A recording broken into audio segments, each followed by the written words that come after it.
aqueles que não puderam estar nessa manhã, que estão viajando, aqueles que estão enfermos, que o possa estar levando a cura, Pai.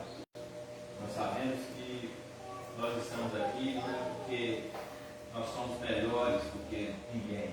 Nós estamos aqui porque nós reconhecemos que precisamos do Senhor a cada dia.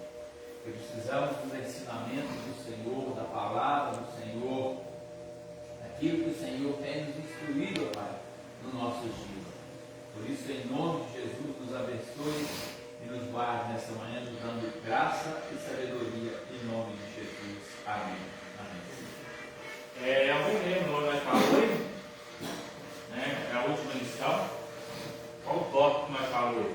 São dois, é isso? Acho que dois. O 2, não é? O debate doutrinário, né?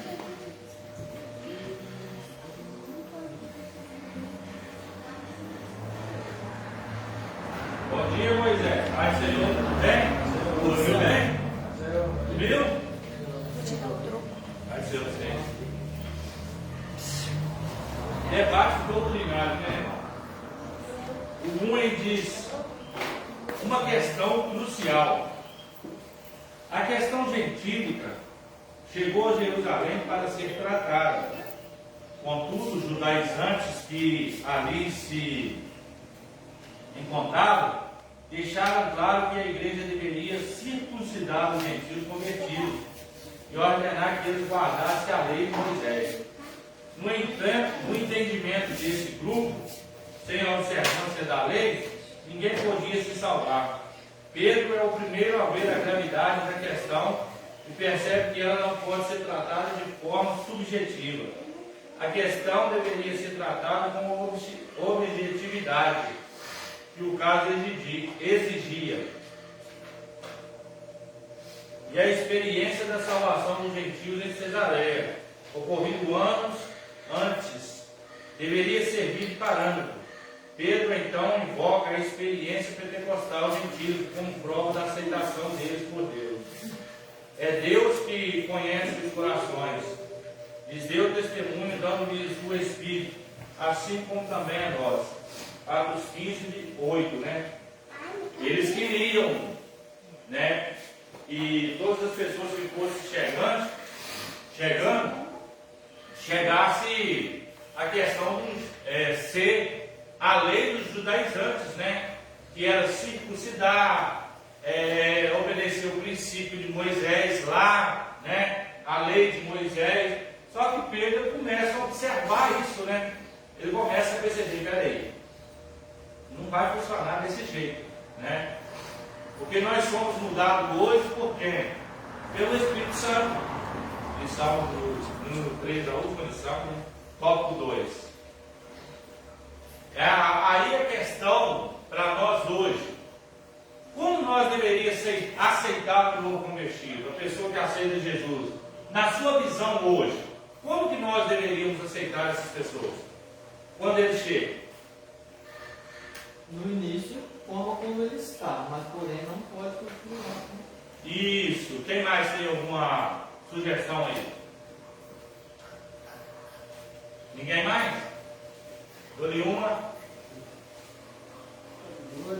Ninguém mais? Dou-lhe duas. Ninguém mais? Bateu o martelo. O Diabo Nilo fez uma colocação. É notório que a pessoa vai vir como está. Né? Ele vai vir fumando, ele vai vir bebendo, né? Adulterando, mentindo. Mas ele pode continuar assim? Não. Mas é nós que temos que ficar falando com ele.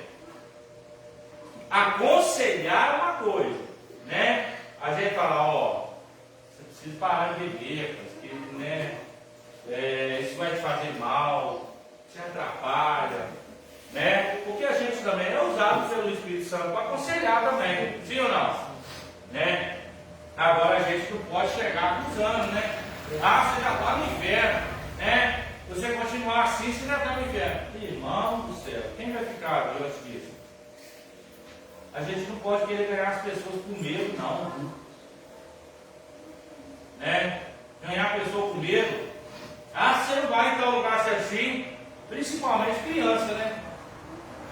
Já viu quando uma avó ou uma mãe fala assim: vai no bicho-papão vai te pegar, a coruja vai te pegar, o homem do saco vai te pegar. A criança não vai por medo e não por respeito. O que nós precisamos ganhar? É o respeito. É aquele negócio: não vai, não vou porque minha avó falou, porque minha mãe falou, porque meu pai falou. Respeito, não é por medo. E então, para vir para o reino dos céus, também não pode ser por medo. Tem que ser por temor e tremor e respeito pelo sacrifício que Jesus fez. E não adianta eu trazer uma pessoa para a igreja, ele está na igreja não é por temor, tremor e nem respeito ao sacrifício de Jesus, mas ele está com medo. E ele fala: eu estou aqui porque eu tenho medo de ir para o inferno. Né? Eu sei que todos que estão aqui têm medo de ir para o inferno. Claro que tem. Todos nós temos. Mas nós temos respeito pelo sacrifício que Jesus fez. Então é isso que importa. Né? É nós trazermos as pessoas, mostrar o caminho. Né? Mas ela não pode permanecer. Né? Da mesma forma que chega. Né? Não, lá eu adulterava, lá eu prostituía. Não, mas aqui você não vai poder mais, você tem que mudar. Né? Até porque a gente tem um código de ética e de conduta também dentro da igreja, né? Nós temos, né? Como se comportar na igreja, né? Isso tudo. Então essas mudanças, Pedro começou a observar isso lá, né? A forma que era para eles entrar na igreja: você só pode entrar, você só pode fazer parte se você circuncidar, né? Se você obedecer à lei de Moisés. Se for para nós obedecer só a lei de Moisés, está lascado. E o Novo Testamento então? E praticamente o Novo Testamento é onde Jesus viveu nele, né? Quais são os signos do Evangelho? Quem sabe? Dona Sônia, siga o Evangelho.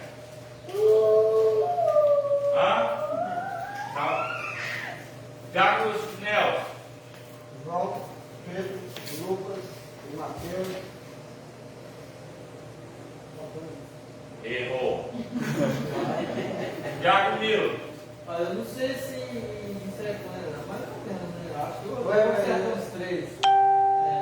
João, Tiago, Pedro.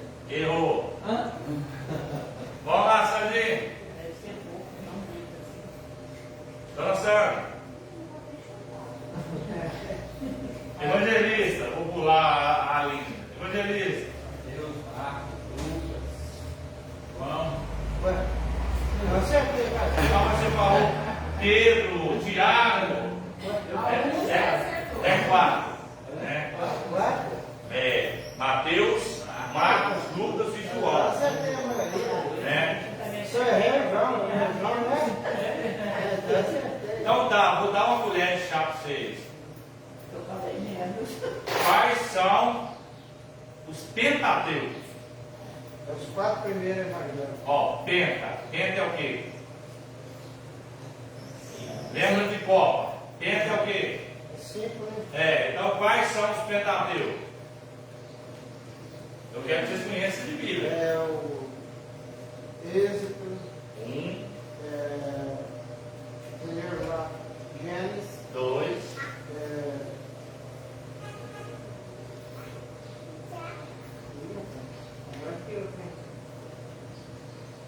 o Juiz é não, não. trabalho de juiz Gênesis, Êxodo, Dona Sônia, continua. Não, nem jeito não. Vai, Gil. Números, Números, acho que Deuteronômio, Deuteronômio, Levíticos, Levítico. É isso aí, fechou. Então, o Luiz ganhou de mim. Não, vocês, um se ajudou, tá ótimo. Né? Então é isso. É isso que nós precisamos. Nós temos o Velho, que é o Primeiro Testamento, e temos o Novo, que é o Segundo Testamento. Eu vou abolir o Velho? Não. Porque o velho é a união do segundo. Como é que eu sei o fato da vida de Jesus se eu abolir o Velho Testamento? Né? Então eu preciso do velho para unir com o novo. Então eu não posso ter só o Novo Testamento e dizer, não, vou obedecer só o novo. Né? Lógico que tem coisas no velho que não é mais para ser obedecida. A gente tem que ter a mentalidade para isso. Por exemplo, pegar prostituta e apedrejar em praça pública. Isso não existe mais. Cortar a mão do roubador, olho por olho, dente por dente, isso acabou. Né? Hoje é graça. Circo por cidade, né? Já não precisa mais. Então isso a gente tem que pesar na balança. Né? A gente também não pode ser louco de pegar tudo, não. Dizer, eu vou pegar o Velho Testamento e fazer cumprir na minha vida hoje. Né? Porque a gente vê aí, a Adventista pega mais o Velho Testamento. Mas não cumpre o Velho Testamento, porque quando se trata de apedrejar a prostituta, não vai. Né? De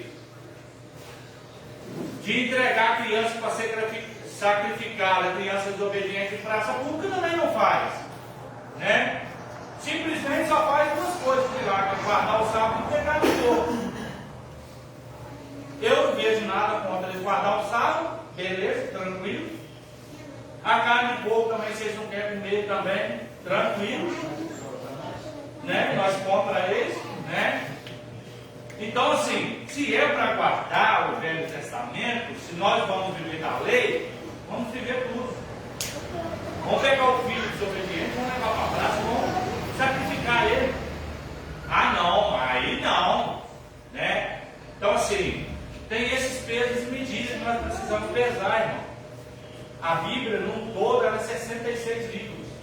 Então a gente precisa de todos elas. Né? Mas só que a gente tem que pesar o que é para nós hoje e o que não é. Né? Próximo do tópico. Quer falar alguma coisa, vocês? Próximo tópico. Ai, deu uma dor no coluna aqui, olha. Para de graça, menino, tá ficando velho. Velho dá um seco, leva para a lavoura, rapaz. Olha pra você ver que ousadia dele. Está ficando velho.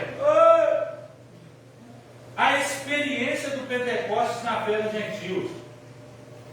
O derramamento do Espírito sobre os gentios, anos antes, em Cesareia, na casa de Cornélio, Atos 10, né? Havia sido uma experiência objetiva, física e observável por todos os presentes ali.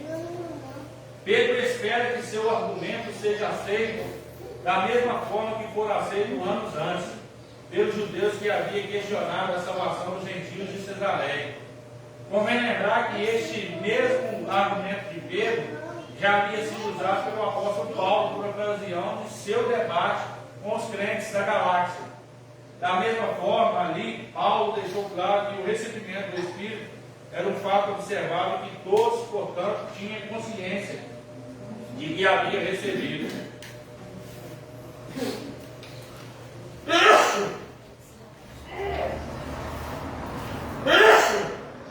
O Espírito Santo é para todos, sim ou não? Né? Na casa de Cornélio aconteceu isso. Né? No dia de Pentecostes aconteceu isso. Claro que nem todos receberam, mas é para todos. Porque existe, para receber esse batismo com o Espírito Santo, existe persistência. Existe ali aquele, como é que eu vou dizer? Está contínuo buscando, né? Vocês veem que a gente olha, era cerca de 500 pessoas, mais de 500 pessoas, e quantos receberam? Quem sabe? Vamos. Receberam o Espírito Santo? É. Mais de 100 pessoas. Mais de 100 pessoas. Ah, tudo bem, né? Você não é bobo nem nada, né? Mais de 100, né? Arthur, quantas pessoas? Ludmila. Quantas pessoas receberam o batismo com o Espírito Santo? No dia de Pentecostes? Mais de 3 mil? Tinha 500, mais de 3 mil, até onde fora recebeu. Está todo mundo. 1000. Vai não. Sandinho. Sandro. Linda. Eu não concordo com a Ludmilla. Parece que foi mais de 2 mil. Olha, ela já jogou 3 mil, daqui jogou 1000. De lá jogou mais de 100. Hoje é isso. Irmão, cerca de 120 pessoas. Ó, certeza. Porque lá dentro tinha 500. Eles não persistiram e foram saindo. Sobraram 120 pessoas. Essas 120 pessoas não que receberam o batismo do Espírito Como Santo. diz o ditado, quem tem 99 mora na casa do céu. Mora na casa do céu, você lembrou, Renato? Né? Então, hoje, o batismo com o Espírito Santo é para todos, irmão. Mas o que leva para a gente receber o batismo com o Espírito Santo? Eu não sou aquele pastor enjoado que fala que para você ser salvo você tem que receber o batismo com o Espírito Santo. Não. O batismo com o Espírito Santo, ele completa nós. Mas isso não faz você ser salvo. Eu conheço pessoas que é batizadas no Espírito Santo e não tem nenhuma dúvida de que disseram que Deus. Eu vou dizer que ele vai ser batizado só que ele vai ser salvo só porque ele foi batizado pelo Espírito Santo? Não. Eu acredito que numa igreja de 100 nem todos vai falar línguas estranhas, vai ser batizado pelo Espírito Santo. Está tudo bem também. Né? Quem quer receber, busca. Né? Ah, não, eu quero ser batizado. Porque a Bíblia diz que é para todos. Mas é individual. Né? É individual. É para todos. Mas cada um tem que querer buscar para si. Né? Porque é bom. Né? Próximo tópico. A fundamentação profética da fé gentílica. Enquanto Pedro recorreu à experiência do Pentecostes como sinal de validação da fé gentílica, por outro lado, Tiago, o irmão do Senhor Jesus, recorre às profecias para fundamentar sua defesa da aceitação dos gentios na igreja. Para ele, a inclusão dos gentios na igreja estava predita nos profetas.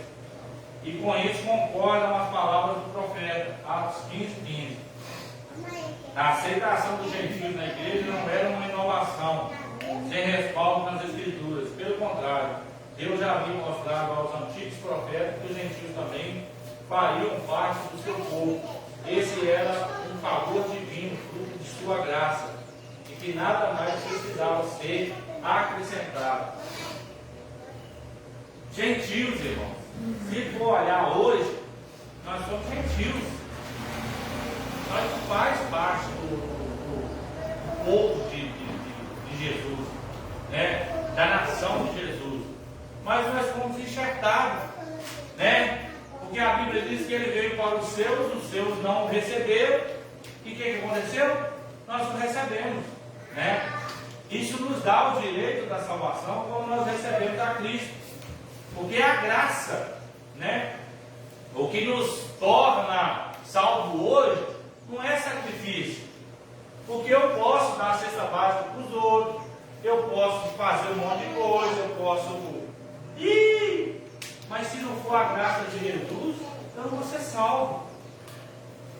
Porque não é a bondade que me torna salvo, mas é a obediência aos mandamentos de Jesus, ao sacrifício de Jesus, a obediência à Escritura. É isso que nos torna salvos. Ah, não, eu vou na igreja 7 dias por semana, eu já estou salvo. E para com isso. Sacrifício de tudo. Ué. Ah, eu vou no monte o ano todo, o dia todo, 3 vezes por dia. Beleza. Isso torna a sua vida espiritual boa, torna você íntimo de Deus, mas não te deixa salvo. Né? Agora, quando você vai sem esse pensamento, não, eu vou e eu já estou salvo. Não está. Porque se nós somos salvos pela graça, nós dependemos de Jesus.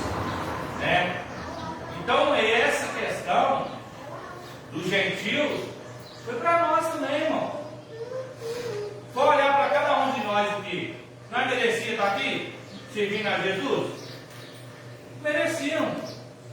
Nós somos mais miseráveis, irmão. Você vai olhar um judeu, a forma dele servir a Deus é totalmente diferente. Tem rituais, certo e errado, né? Claro. Né? Estão aguardando a volta de Jesus ainda, alguns judeus. Mas estão lá. Né? Você pega o africano, quando ele vai dar uma oferta no altar do Senhor, sai dançando, pulando, sapateando na maior alegria. E muitas das vezes a gente vai ofertar, vai dizimar com a tristeza no coração. Então tudo isso, irmão, mostra que não é sacrifício, é graça. Você vai ver alguém que veio para ofertar e dizimar, dançando, saltando, e o outro que às vezes veio sem sapatear, sem dançar, com a mesma alegria. Só não está expressando a dança. Por isso que é graça, irmão, e é favor imerecido. Então nós temos que reconhecer o quê? Se não for Jesus na minha vida, eu não sou nada. Vocês ainda vão ver ao longo da vida de vocês muitos crentes, muitos pastores, muita gente batendo o peito e dizer: eu oro e faz isso, eu oro e isso acontece, eu oro. E beleza. Então Jesus não faz nada, você que faz. Né? Jesus não tem mérito nenhum em cura, né? Tem coisas que acontecem.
A gente tem que ter esse conceito. Nós, como igreja, a pessoa vai lá, ora, e cuidado. Cuidado. Porque às vezes você vai orar para uma pessoa, Deus vai curar, e a pessoa vai te endeusar. Cuidado com isso. Ai, você foi lá na minha casa, Deus orou, nossa, isso é uma bênção. Ai, cuidado com isso. Não rouba agora de Deus, olha, não tem mérito disso não, para com isso. Glorifica a Deus, exalta a Ele. Você quer agradecer? Vai lá na igreja, agradece, mas não me impõe nesse meio não, porque não quer ser penalizado por causa disso não. Estou fora disso. Né? Fala na hora, né? Quem curou foi o Espírito Santo, foi Jesus. Eu não tenho poder para isso não. Né?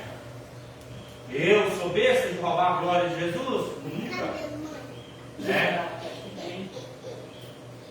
Muito tempo atrás, né, meu pai estava com machucado no pé, olho, né, olho, aí eu falei, vai fazer um e eu fui procurar. Aí quando, né, sarou tudo, ele foi lá na farmácia e falou, olha, você foi curar, não, minha filha curou. Eu não, me curou. É isso aí. Né, irmão? A gente tem que reconhecer isso. Quando você vê uma pessoa batendo no peito demais, falando que ele ora, faz isso, que vai. Ó, afasta, porque uma hora respinga você. Né? Idolatria, meu. Né? Eu tenho até medo de orar pelas pessoas, que algumas pessoas já falam que eu sou. A minha filha mesmo de casa fala isso, né? Imagina de fora. Quando o senhor vai, pai, é para dar extrema unção. O senhor ora, a pessoa morre. Então assim, porque eu sempre quando eu vou orar, eu falo o seguinte, Deus, faça a sua vontade. Né? Não adianta eu querer segurar ninguém nessa terra, se Jesus quer levar. E do mesmo jeito não adianta eu mandar Jesus levar se ele quer segurar aqui na terra. Às vezes ele tem projetos, planos. E a vontade de Deus ela é boa e agradável, sim ou não? Às vezes não entende hoje, mas a gente vai entender. Né? Então a gente tem que ver isso. Alguém quer comentar? Não? Próximo. Terceiro, né? A decisão da Assembleia de Jerusalém.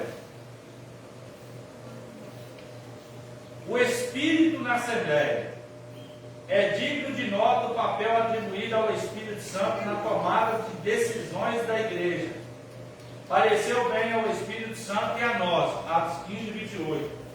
O Espírito Santo não era apenas visto como uma doutrina na igreja, mas como uma pessoa com participação ativa nela. Esse texto faz um paralelo com Atos 5, 32, onde também se destaca a participação ativa do Espírito Santo na vida da igreja. E nós somos testemunhas acerca dessas palavras, nós e o Espírito Santo, que Deus deu àqueles que lhe obedecem. Outra coisa, irmão, que eu quero trazer para a igreja. Quem governa a família? Porque aqui, nesse texto, nós estamos vendo aqui, o texto dizendo, pareceu bem ao Espírito Santo e a nós. Ou seja, a igreja estava sendo guiada por quem? Pelo Espírito Santo. É. Eu tenho medo dessa conduta também, de que, eu sou pastor, quem manda aqui sou eu. Né? O que eu falar, está falado. Eu tenho medo disso. Quer dizer que o Espírito Santo manda na igreja, quem manda é o pastor. Eu falo e a igreja tem que me obedecer. Se não me obedecer, não, eu corto fora. Aí, irmão, a igreja é de quem? A igreja é de quem? Quem tem autonomia de cortar a pessoa na igreja é o Espírito Santo. Não é eu. Olha ali aquele instrumento. Ele fica parado ali.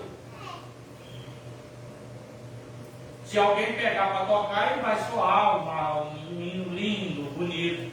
Então a gente tem que ser só um instrumento na mão de Deus e deixar Deus tocar a sonata. O hino que Ele quer na nossa vida. Né? E com a igreja não é diferente. Quem governa a igreja é o Espírito Santo. Por isso a gente tem que saber dosar as coisas. Né? Tem decisões que eu tenho medo de tomar na igreja. Por quê? Porque às vezes é uma decisão que às vezes a gente vai tomar que vai ferir quem Deus escolheu.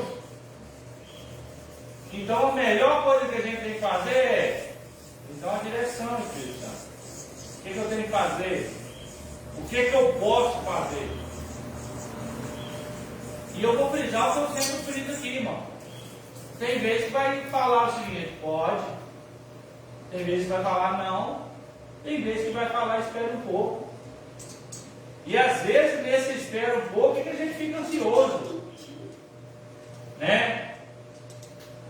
Não, mas já era para ter acontecido, já era para fazer isso, já era para ter isso, já era para ter aquilo. E às vezes Deus está, espera um pouco, calma, relaxa, respira. E às vezes nós atrasamos também decisões que Deus já falou. Então, como posicionamento. Você quer ver alguma coisa?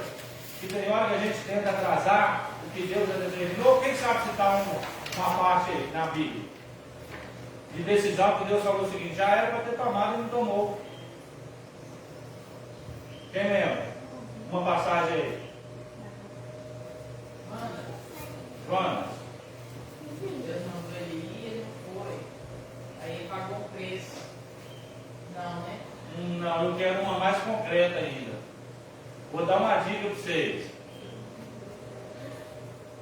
Por que insiste no que eu já rejeitei? Ó, já dei uma dica grande. Não posso dar mais não. Samuel. Samuel. Samuel estava orando a Deus Saul. Ficou implorando para Saul, e Deus viu ele e falou o seguinte: por que você está insistindo naquilo que eu já rejeitei? Deus já tinha dado um basta. Deus já tinha dito não. Vamos em outro fato também? Quando Moisés estava orando para entrar na terra prometida, eu quero, o que Deus falou a ele? Eu já disse não.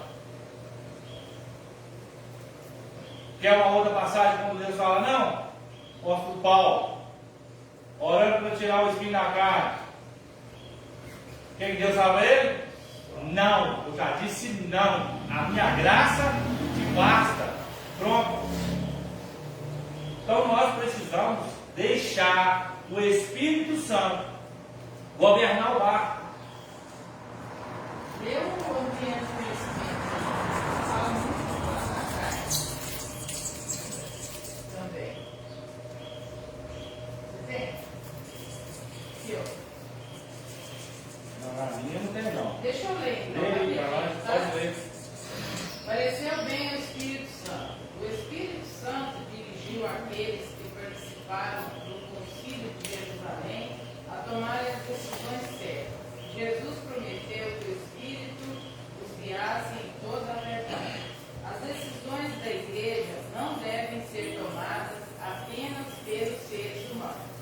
Os líderes devem buscar e aceitar a direção do Espírito através da oração, do jejum, da devoção da palavra de Deus, até que possam discernir claramente a sua vontade. A igreja, se quiser ser verdadeiramente leal a Cristo, deve ouvir o que o Espírito lhe diz. Amplie mais o seu conhecimento lendo a Bíblia. Ah, tem sim. Está numa folha de antes aí. Não, mas pois é, mas eu sei diferente. Na sua também, tá, Jesus?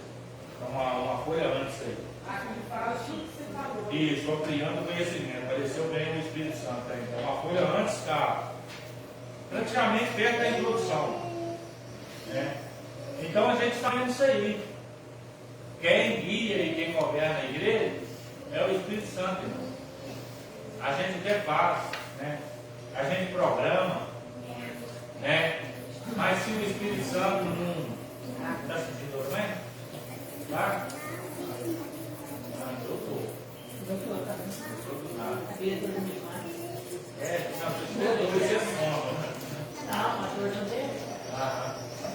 Nós vamos ter que trocar esses colchão nossos, colocar colchão no tapete. Foram dessa altura, não adianta nada. Então, irmão, ser governado pelo Espírito Santo é muito bom. Nós precisamos entender isso. Toda decisão que você for tomar, olha a Deus, é um emprego, é um carro que você vai comprar, é um presente para o seu filho, é uma escola que você vai matricular ele, é um curso que você vai fazer ou que vai colocar o seu filho, né? É uma casa que você vai comprar, uma que você vai alugar. Ore a Deus, pedir direção do Espírito Santo, convém. Essa é a missão do Senhor. Irmão, não existe coisa melhor do que você ser direcionado pelo Espírito Santo, não. Aí tem aquele negócio, né? Eu não senti bem de mudar para aquela casa. Não é que você não sentiu bem, não, irmão. É o Espírito Santo que está falando, não é para você mudar. Eu não senti bem de comprar esse carro. Então não pouco, o Espírito Santo já está te fazendo não se sentir bem. Mas às vezes a gente tem aquele espírito, né? Não é nem espírito, não, espírito teimoso, né? Aí eu vou comprar mesmo assim. Aí você acaba quebrando a cara. Né? Alguém quer fazer algum comentário? Ninguém? Terceiro tópico, segundo, né? Segundo do terceiro. A orientação do Espírito na Assembleia. O texto de Atos 15, 28 não nos diz como era feita a orientação do Espírito na primeira igreja. Contudo, a observação feita por Lucas de que Judas e Silas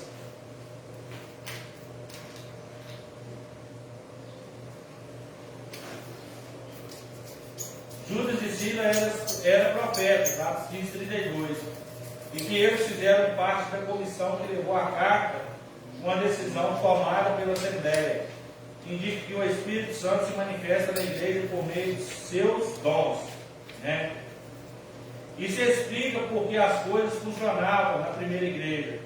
Esse era o padrão da igreja primitiva e deve ser também o padrão da igreja de hoje, né? Tem que fazer algum comentário sobre isso? Explica o que significa Assembleia. Talvez tenha alguém que não. Agora, a Assembleia era o que é tido hoje como diretoria, né? A Assembleia teria como a diretoria, tem presidente, vice-presidente, tesoureiro, secretário, primeiro secretário, segundo secretário, né? Primeiro tesoureiro, segundo tesoureiro, suplente, e eles faziam a reunião, que era tido como a Assembleia. Essas reuniões eram para tomar decisões quanto à igreja. Só que não é como funciona hoje em algumas igrejas, que é aquilo que eu disse, eu mando e tem que ser o que eu mando, né? Eu falo, eu sou pastor presidente aqui, o evangelista é o vice-presidente, eu sou pastor local, não, eu mando e a igreja tem que obedecer. Nunca usei esse termo.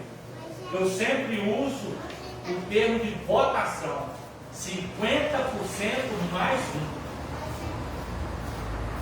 Se nesse 50% mais um não atender o desejo do meu coração que eu queria, não, eu não aceito essa votação. Tá. Não votou? Perdeu? Só aceita. Ah, mas não vai ser bom para a igreja. Você perdeu. Então a Assembleia era para isso, para tomar decisões relacionadas à igreja, né? Eu não posso, porque eu sou o líder da igreja aqui, falar, tem que ser do meu jeito. Mas ele não é o jeito do evangelista, não é o jeito do Sandinho, do Diácono Milton, não é o jeito do Ludmila, nem do evangelista, nem da Linda, nem da Flaviana. Ah, mas é o meu jeito, tem que ser. O que vai acabar? Dentro da própria igreja vai ter um bando de irmãos tudo triste, porque o pastor se achou no direito de tomar certas decisões. Vocês estão cansados de ver isso aí, irmão, acontecer? Não é muito longe, não, dentro da nossa cidade mesmo. Membros dentro da igreja tristes porque o pastor tomou decisão que não agradava a igreja, não teve votação, não teve nada, tomou decisão. O evangelista está aqui, a igreja está aqui. Até para vender a cadeira que tinha de sobra na igreja aqui, o evangelista está aqui, sabe disso. Os mais antigos que estavam aqui também sabem disso. Vão vender para pagar a dívida da igreja? Vão. Se não vão, não vão. Pronto, acabou. Ah, vamos comprar isso. A igreja está de acordo? Tá. Se não está, beleza. Ah, eu quero, mas e aí? Primeiro lugar, para comprar uma cadeira, eu tenho que chegar no tesoureiro e perguntar, e aí? Eu apresentar para a igreja. Tem caixa para isso? Pastor, tem.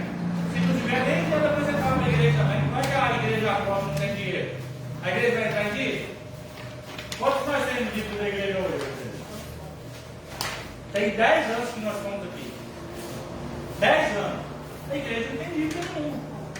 Graças a Deus. Porque nós só trabalhamos com aquilo que nós temos. Se nós não tivermos, não adianta. Então a Assembleia ela serve para isso, irmão. Para tomar decisões relacionadas à igreja. Para que serve uma assembleia hoje aqui? Para receber membro, para determinar algumas coisas, mudança na igreja, para nova eleição. Porque às vezes você não quer ter o seu pastor como presidente, quer mudar. Beleza, pode mudar, ué. Às vezes quer tirar o pastor, o presidente, colocar o evangelista de segundo para primeiro, ótimo. Às vezes você quer tirar o pastor local também, beleza. Tudo isso serve a reunião da igreja para isso. Para que não haja, como é que a gente fala? Divisão. Ficar entre a metade da igreja de um jeito e metade do outro. Não, vamos reunir de nós e vamos tirar o pastor. Para que isso? Vamos fazer uma reunião, vamos colocar os pontos positivos, os pontos negativos, vamos tirar quem tem que tirar, colocar quem tem que colocar e pronto, acabou. Para isso que serve a assembleia. Então a igreja ela precisa entender que nós precisamos ser governados pelo Espírito Santo. Não é pela nossa axiologia, por aquilo que eu quero. Olha o que ele diz: pareceu a quem? Ao Espírito Santo e a nós também. Olha aí que não está em verso. Não está em verso, não. Não aconteceu neles primeiro, não. Aconteceu no Espírito Santo. Pareceu bem ao Espírito Santo e a nós também. Ah, se eles fossem soberbos, que nem existe muitos aí hoje, pareceu-me bem fazer isso. Ah, e o Espírito Santo concordou. Pega o livro do Kenneth Hagin, vocês leem. Não, nem quero. Não quero que vocês vão desviar. Eu não aconselho vocês lerem esses livros, porque o maior herético que existe na face da terra hoje é Kenneth Hagin, né? E dizendo que o Espírito Santo implora ele para ficar nele mais um pouquinho. Então, né? Não lê esse livro, nem faço questão de ler, né? Então, assim, nós somos governados pelo Espírito Santo. E quando ele diz, se agradar a nós, beleza. Se não agradar, só lamento. Só que o Espírito Santo dificilmente erra. Ou vou dizer melhor, dificilmente não. Nunca erra, né? Se tomou decisão, olha o que eles fazem. Pareceu bem no Espírito Santo. E a nós também, claro. Eu sou besta. Se o Espírito Santo tomou uma decisão, com certeza vai ser o melhor para nós. Então o que eu quero que a igreja entenda hoje, que esse estudo da Assembleia é para nós que somos cristãos.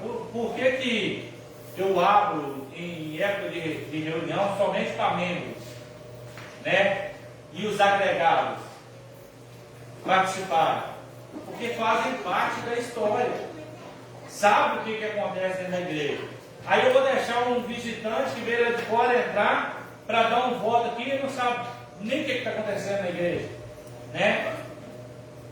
Para prejudicar o andamento da igreja. Então essas reuniões eu deixo membros e agregados entrarem porque eles sabem do que se trata as nossas decisões. A assembleia passada era para isso, tomar decisões na igreja. Tinha decisões, irmãos, que dava briga dentro da igreja também lá atrás. Tinha discussões, só que sempre quem governava era o Espírito Santo. Quando falasse, está falado, então acabou. Não tinha questão de ficar empurrando com a barriga, não. Alguém quer fazer algum comentário? O parecer final da Assembleia. Depois dos intensos debates, o parecer da Assembleia foi de que os gentios deveriam se abster das coisas sacrificadas aos ídolos, do sangue, da carne sufocada e da fornicação. Fica óbvio que a igreja procurou resolver a questão mantendo-se rigorosamente fiel à doutrina da salvação pela graça, isto é, sem os elementos do legalismo judaico, mas evitando os extremos e rejeitaram os irmãos judeus que também compartilhavam da mesma fé. O legalismo deveria ser rejeitado, os crentes judeus não. Assim ficou demonstrado que os gentios eram salvos pela graça, mas deveria impor alguns limites à sua liberdade cristã, a fim de que o convívio com seus irmãos judeus não fosse conflituoso. Tinha regras, e essas regras precisavam ser cumpridas. Qual que eram as regras? Deveria abster-se. O que é abster? O que é abster? Não usar. Não usar, né? Deixar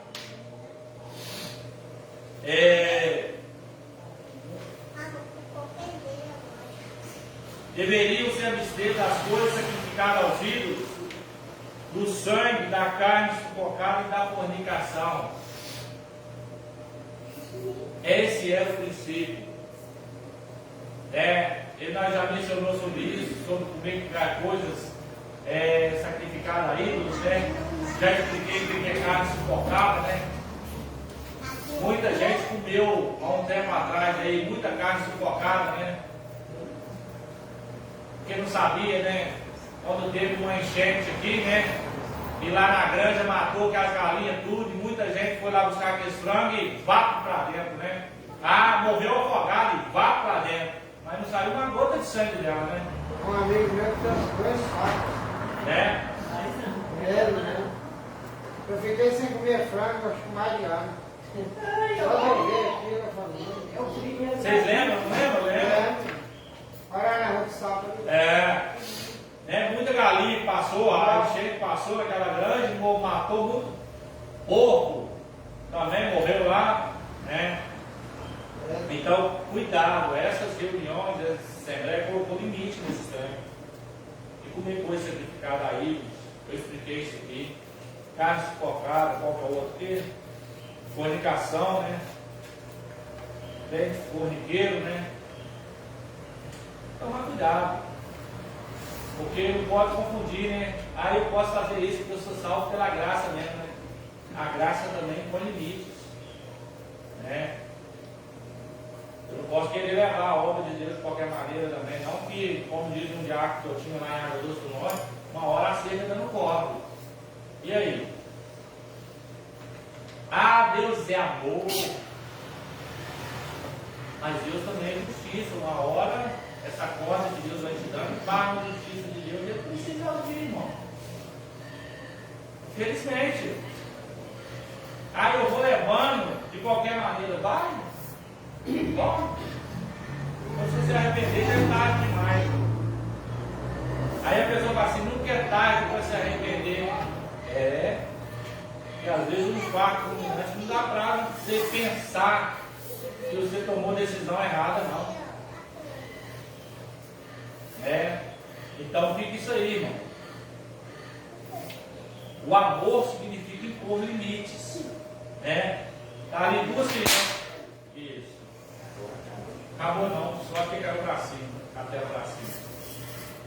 Nós temos ali 2 crianças, ó. Samuel e o Moisés. Já pensou se deixar esses meninos crescer, né? Milton, Doniquinho, Sandinho, Sandra, Flaviano, deixar eles crescer fazendo o que quiser. Quem eles quiser fazer, chega em um, mete a mão na cara de um, chuta a canela de outro, responde aqui, responde ali. Será que vocês vão ver eles crescer? É sincero. Aí depois você me fala para mim que isso é amor, né? O amor, o que é? Você corrigir. Porque você sabe que lá na frente ninguém vai espancar um filho seu, né? Ninguém vai bater nele, ninguém vai matar ele. Porque que a mãe fala para mim que ama o filho e dá uma dose de pinga para ele beber, dá um cigarro para ele fumar, dá um baseado para ele fumar, isso não é amor não, né? Então assim, amor também é impor limites. Dentro da igreja também não é diferente. Amar o membro é teórico, você coloca uma disciplina nele também. O pastor não me ama não, porque ele me disciplinou há 30 dias porque eu fiz isso. Irmão, é melhor você receber a disciplina aqui. e herdar o céu do que eu deixar você levando na legalidade, vai indo, uma hora você já está lá fora mesmo. Né? E é o que eu sempre digo, que sempre quando a pessoa erra, vai errando, quando ele sai da igreja, o primeiro culpado é o pastor ou os crentes da igreja. Né? Então por isso, irmão, ser sincero que às vezes é melhor você levar para disciplinar uma pessoa, né? Para ver ela ir para o céu, do que você deixar a pessoa ganhar o mundo e depois não herdar a salvação. Né? Então fica aí, e para nós, se nós de fato amamos, tem hora que nós vamos precisar corrigir. E aqui nessa assembleia aqui não foi diferente. Recebeu sim os judeus, mas peraí, isso aqui precisa ser cortado. Isso aqui vocês não podem fazer não, isso aqui está errado, isso aqui é contra a lei da Bíblia. Né? E eu acredito que alguns obedeceu. Começou? Alguns obedeceram, alguns não quiseram obedecer. Está tudo bem. Quem quer obedecer, beleza. Vai permanecer. Quem não quer, como diz o ditado, caça seu rumo. Né? Não sei se lá no passado tinha tanta igreja, não, mas hoje tem, né, irmão? Tem igreja que pode vestir bermuda, tem igreja que pode beber, tem igreja que pode dançar forró, tem igreja que pode beber vinho. Está tudo bem. Tem igreja que pode, né? Você pode pegar um trem na macumbaria lá e comer, beleza. Tem igreja que pode falar mentira, né? Hoje você pode escolher, irmão. Tem igreja que você não precisa entregar o dízimo, tem igreja que você pode entregar só 5%. Né? Ótimo, tem igreja de todo gosto hoje. Ah, e tem mais. Tem igreja de lesbianismo, tem igreja de homossexual. Né? Daqui um dia eles vão fazer a igreja dos pinguços, né? Só para quem gosta de beber, né? Ah, e tem também a night gospel lá, né? Para quem gosta de uma noite gospel lá, gosta de uma balada, tem lá a festa dos crentes lá também, que só entra crente, né? Lá eles podem beber, podem dançar, podem fazer o que for, só não podem entrar no céu. Né? Então, hoje em dia tem tudo isso aí. A gente tem escolha. Você não é obrigado a ficar numa igreja rígida, não, irmão. Você não pode fazer isso, você não pode fazer aquilo. Não, eu vou para uma igreja que pode. Vai, não pode isso, tem liberdade. Mas sai em paz, eu sempre digo isso. Eu nunca impedi membro nenhum de sair daqui. Mas sempre quando alguém sai, a única coisa que eu falo é o seguinte: sai em paz, chega e comunique com o seu pastor. Fala, pastor, eu quero a bênção do Senhor, estou saindo para outro ministério, eu não concordo com algumas coisas que o Senhor tomou decisão, o Senhor toma decisão, não concordo. E para não criar em atrito, eu vou sair, sai em paz. Porque depois eu vou ter o prazer de encontrar com você, Pai do Senhor, meu querido.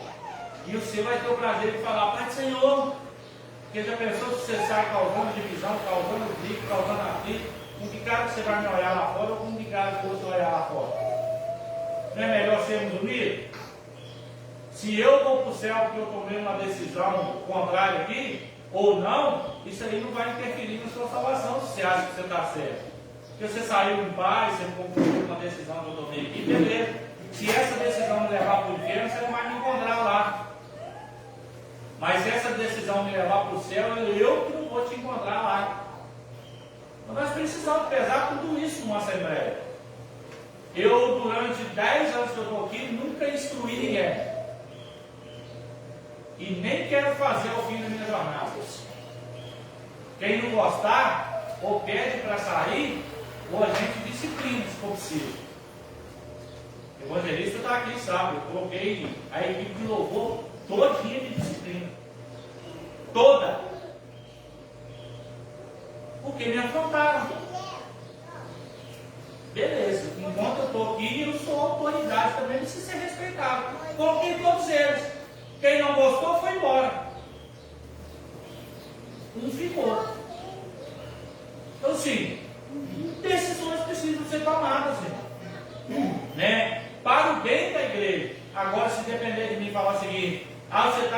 instituir. Eu não sou dono do céu para determinar quem vai entrar e quem não vai entrar, não. Isso aí eu vou fazer mesmo. E se for precisar disciplinar, a gente vai disciplinar qualquer um. Até eu, se eu preciso ser disciplinado, eu vou ser disciplinado. Tem a igreja aí para isso, ué. No dia que a igreja fala o seguinte, não, vou colocar o pastor de banco 30 dias, porque o pastor fez isso, 60 dias, 90 dias, 6 meses. Normal. Eu coloquei uma irmã de disciplina 1 ano. 1 ano, aqui. E depois de 1 ano eu falei, ou você conserta ou você vai entrar em disciplina de novo. Não vou consertar. Então, infelizmente, você está retirado do rol de membro.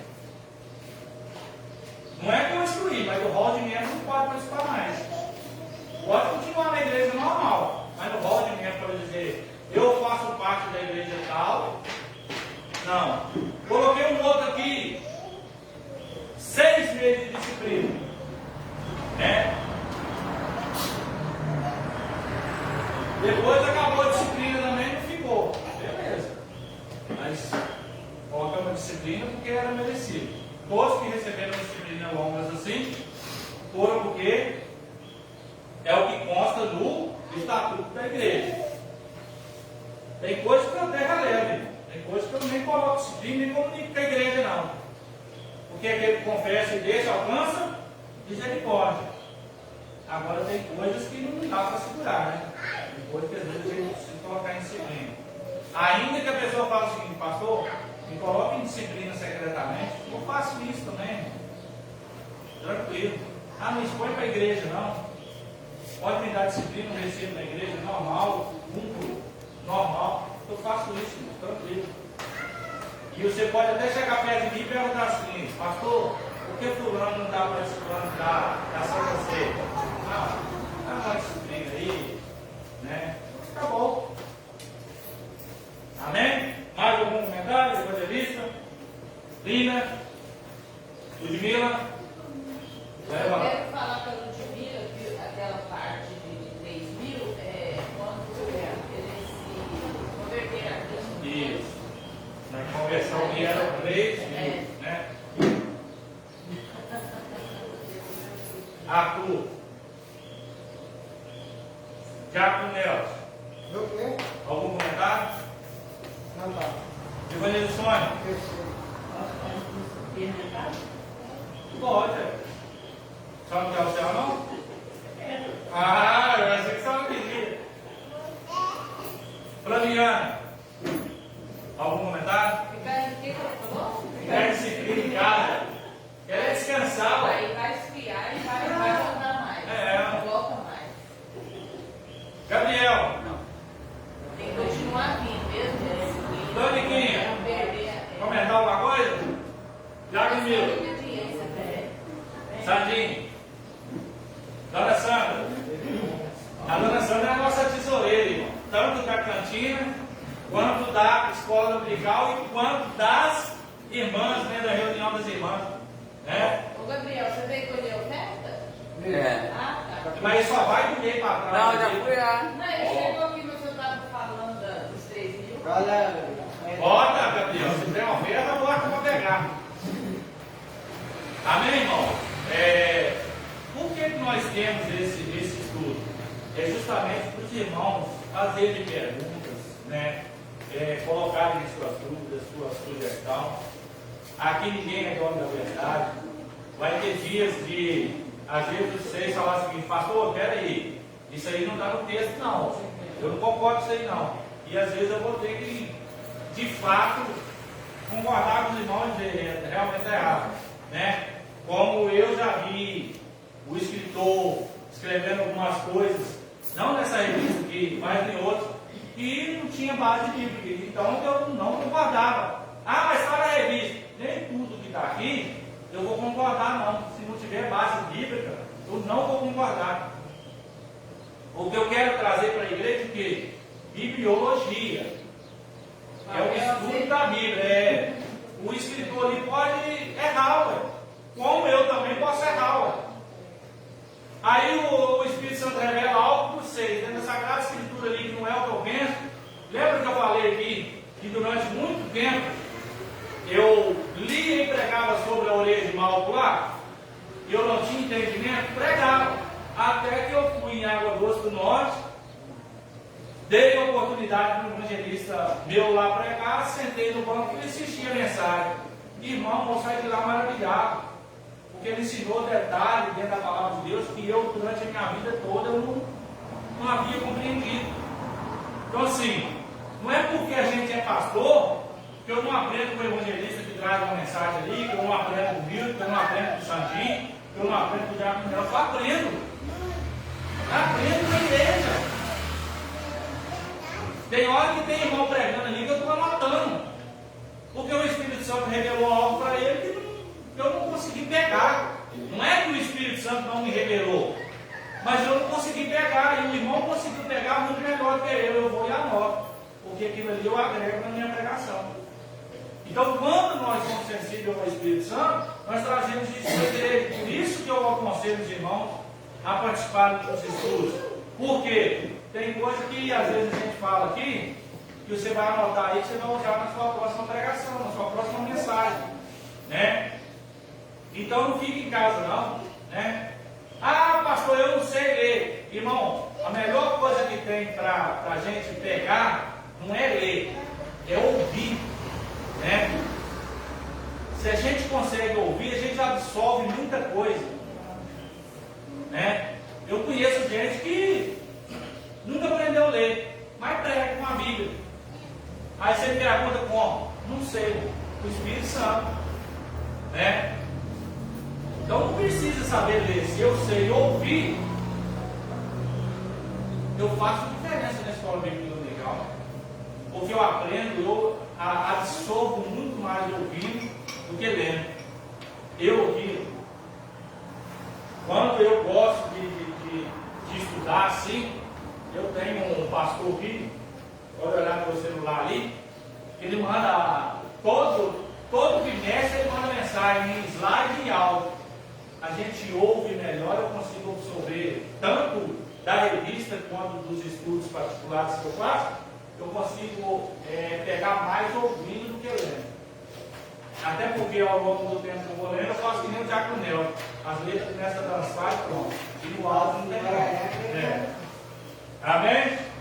Deixa eu fazer pergunta, porque na passada o Diácono Nel queria responder uma pergunta. Então vamos lá. Revisando o conteúdo. Como a questão doutrinária da salvação dos gentios se tornou objeto de discussão do Concílio de Jerusalém? Não vai responder. Como? Não vai.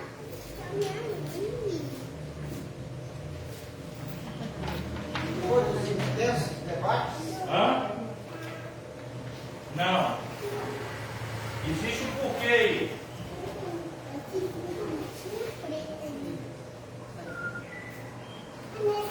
Tirando o evangelista e o dinheiro que está com o revista do professor, quero ver os outros irmãos. Se de tudo ninguém responder, eu passo para eles. Como? Deixa eu ajudar os irmãos aqui. Aí eu vou falar qual copo que está.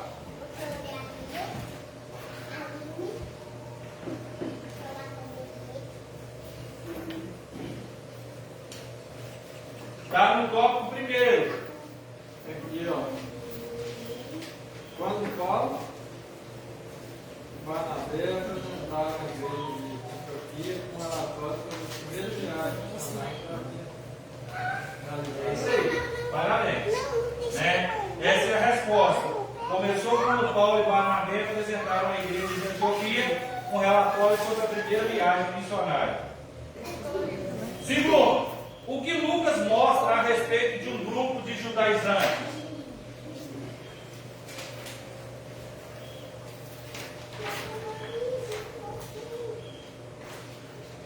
Está no segundo tópico. O que judaizante mostra que um grupo de judaizantes sentiu incomodado com o relatório missionário, né?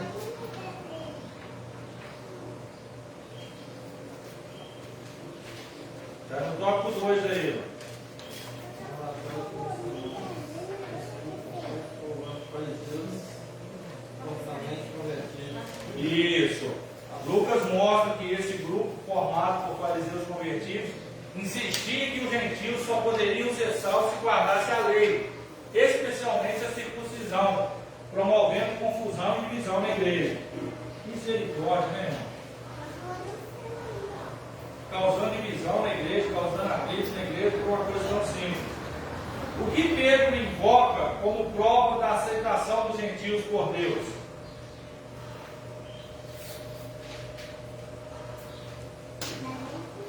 Invoca a experiência pentecostal de prova da aceitação deles por Deus. Ô rapaz, o meu está piado, hein?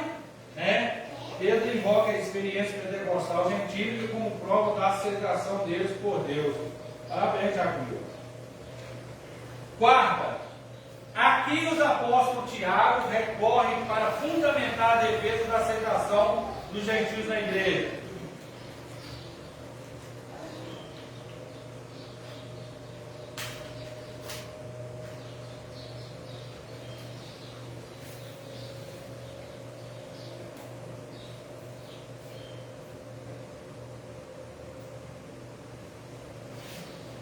Achar qual prova que fala aqui? 3. Eu entendi. Assembleia de Jerusalém? 2. 3. 3. Hã? 3? Não, 2, 3. 2, 3. 3. Isso, vamos lá. 2, 3. Quem acha aí? Ele recorre ao quê? O que ele recorre? É a experiência de Pentecostes. Isso. Experiência? Deixa eu ver o que isso é isso mesmo. Não. Como sinal de gradação da fé gentil. Por outro lado, Tiago, o irmão, o Senhor Jesus, recorreu às profecias para fundamentar sua defesa da aceitação dos gentios na igreja. Isso, continua. Para ele, a inclusão dos gentios na igreja estava prevista nos profetas. Isso aí. Essa é a resposta. Parabéns. Quinta, qual foi o parecer da Assembleia de Jerusalém?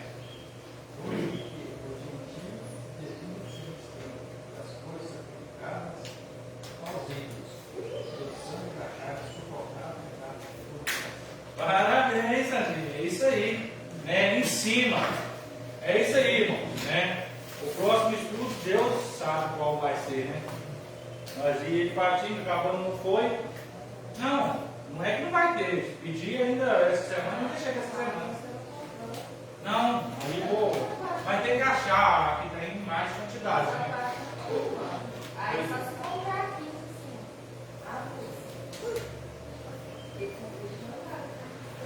De repente a gente compra 15 avulsos, né? 15 avulsos e 3 professores. Amém, irmãos? Vamos embora para nossa casa. Irmão, lembrando que hoje, né? Não é culto. É o relatório. Relatório para nós. 14, falta 15 presente, 13 e 70 de oferta. E um visitante. E um visitante. 14 falta. Ainda deu acima de 50%, né? 14 falta, 15, né? Deu aí. Só 55%,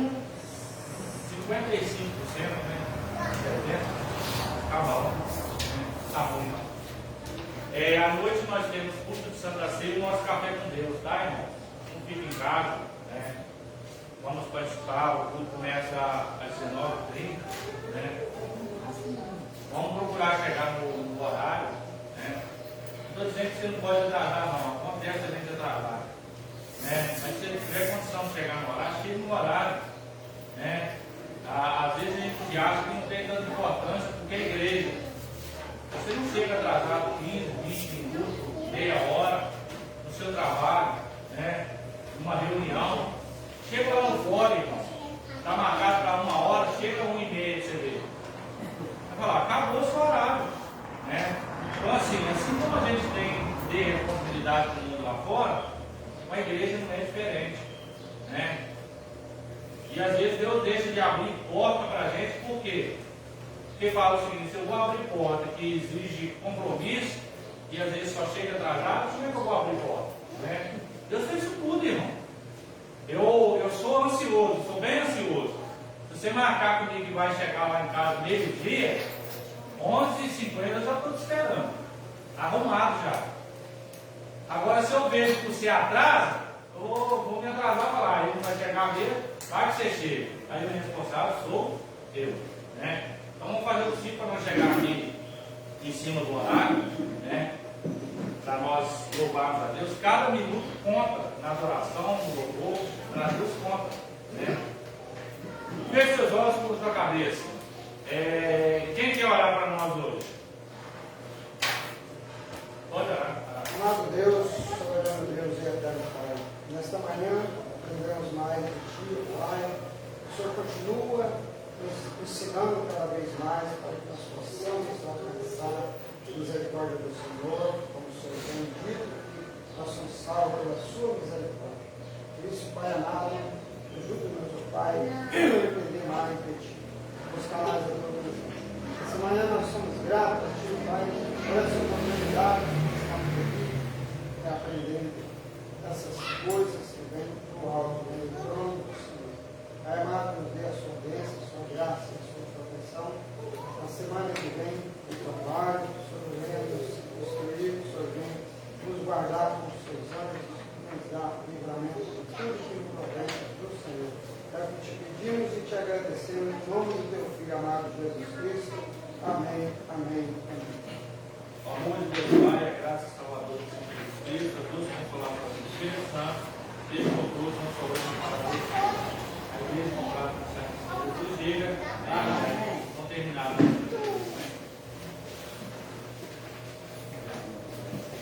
Mas se for comprar. Gabriel.